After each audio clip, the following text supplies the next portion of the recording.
दोस्तों ये दौर था साल 1899 का, जब अंग्रेज अपनी नीतियों से लोगों पर कहर ढा रहे थे। तो वही दूसरी तरफ खासकर उत्तर भारत में अकाल की एक ऐसी सुनामी आती है जिसे लोग कभी नहीं भूल सकते हैं, क्योंकि इसी समय दस्तक देता है छपनिया अकाल। ये इतना भयंकर अकाल था कि लोग भूखमरी से हड्डियों के ढांचे में तब्दील हो गए थे। लोगों की हड्डियों में बहने वाला खून तक सूख गया था। उस मंजर को शब्दों में बयान नहीं किया जा सकता है, लेकिन उस टाइम की कुछ फुटेज है जो आपको उस समय के मंजर को महसूस करा सकती है। भूखमरी इतनी ज्यादा थी कि लोग अपनी भूख मिटाने के लिए वृक्षों की छाल तक खाने को मजबूर हो गए थे। घरों में अनाज देखने के लिए भी नहीं बचा था। कई लोग तो भूख की वजह से इस जिंदगी की जंग को हार गए थे। भूख की मार ने हर घर के चूल्हे को सुनसान कर दिया था। हर तरफ भूख से बिलखती और तड़पती जिंदगी थी। भूख की मार ने लोगों के शरीर को इस हद तक चूस लिया था कि कमजोरी की वजह से लोगों में उठने बैठने के लिए भी सहारे की जरूरत होती थी। लोगों ने उठने के लिए अपने घर के आंगन में ही लठ गाड़ लिए थे, जिसके सहारे वो उठ पाते थे। तो चलिए दोस्तों, आज हम इतिहास में पीछे जाकर छपनिया अकाल के उस खौफनाक मंजर को देखते हैं। आखिर कैसे इस भयानक अकाल ने लोगों को भूखमरी की आग में मरने को मजबूर कर दिया था। हर वक्त जिंदगी जीते हैं, लेकिन जब हम हमारे पूर्वजों की जिंदगी को देखते हैं तो यकीन करना भी मुश्किल हो जाता है कि उन लोगों ने ऐसी भी जिंदगी देखी थी जब लोग भूख की वजह से तड़प तड़प कर मर गए थे। साल 1899 ऐसा ही एक भयानक साल था। इस समय राजस्थान सबसे भयंकर अकाल की चपेट में आ चुका था। यह साल विक्रम संवत के साल 1956 में आया था। इस वजह से इसे लोक भाषा में छपनिया अकाल के रूप में भी जाना जाता है।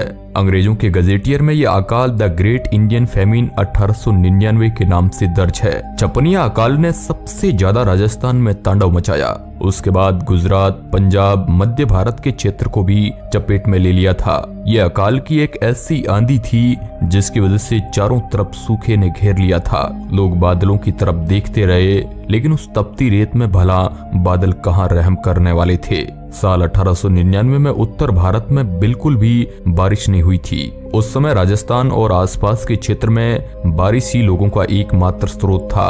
बिना बारिश के ना तो अनाज पैदा हुआ और ना ही पशुओं के लिए चारा। बिना बरसात के तालाब और कुंड पूरी तरह से सूख चुके थे। आलम यह था कि लोगों के लिए पानी का जुगाड़ करना भी बहुत मुश्किल हो रहा था। राजस्थान के कुछ सूखे इलाकों में तो लोगों के पास पीने तक का पानी नहीं बचा था। पीने का पानी न होने के कारण डिहाइड्रेशन के चलते लोगों की मौत होने लगी।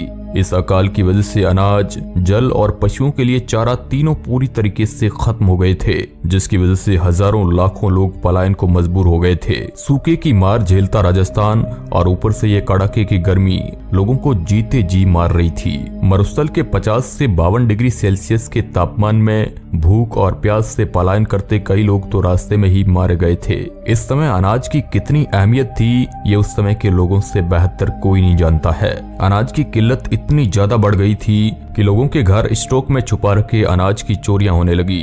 भूख की मार इतनी ज्यादा थी कि कुछ जगह लोगों ने अपने बच्चे बेचकर उसके बदले अनाज लेने को मजबूर हो गए थे।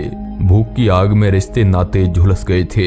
अकाल ने ऐसा विकराल रूप लिया था कि अब हर घर में भूख पसरने लगी थी। हर तरफ भूख से तड़पते बच्चे और लोग थे।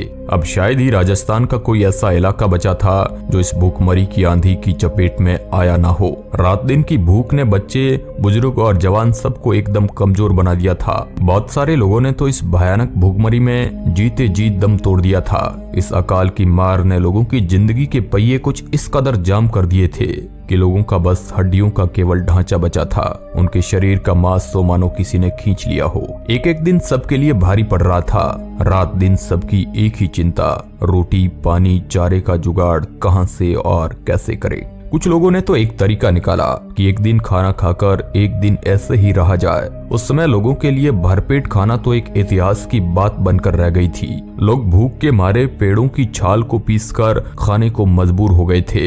भूखमरी ने लोगों को सांप, नेवला का शिकार खाने तक को मजबूर कर दिया।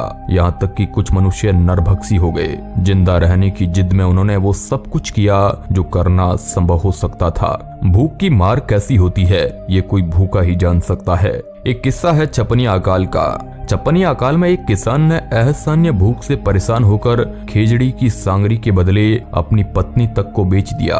कुछ लोग ऐसे भी थे जिनकी कमर में बंधी न्योली में चांदी के सिक्के थे, पर उनके दूर दराज गाँव में अनाज उपलब्ध नहीं था। नतीजन भूख के मारे दम तोड़ दिया। जैसे जैसे समय बीतता गया वैसे वैसे अकाल की कालिमा गहराती गई। लोगों के शरीर में बहने वाला खून तक सूख गया था। रात दिन भूखा रहने की वजह से लोगों के शरीर इतने कमजोर हो गए थे कि उनके शरीर की हड्डियां साफ साफ गिनी जा सकती थी। छपनिया अकाल के उस दौर में जिंदा रहने के लिए भी हर दिन लोगों को लड़ाई लड़नी पड़ती थी। अकाल ने इस हद तक अपने पैर पसार लिए थे कि हर तरफ दिल दहला देने वाला मंजर नजर आ रहा था। राजस्थान और गुजरात की देसी रियासतों में शासन राजाओं के हाथ में था। वहाँ पर इस अकाल ने बहुत ही ज्यादा जमकर तांडव मचाया था। रिहायशी राजाओं ने शहरों में पीड़ित प्रजा के लिए कुछ राहत कार्य शुरू किए, लेकिन हर गांव तक ये राहत की मदद नहीं पहुंचाई जा सकी। अपनी प्रजा के लिए मुफ्त में भोजन की व्यवस्था करने के चलते कई राजाओं के खजाने खाली हो गए थे और वह भारी कर्ज तले डूब गए थे।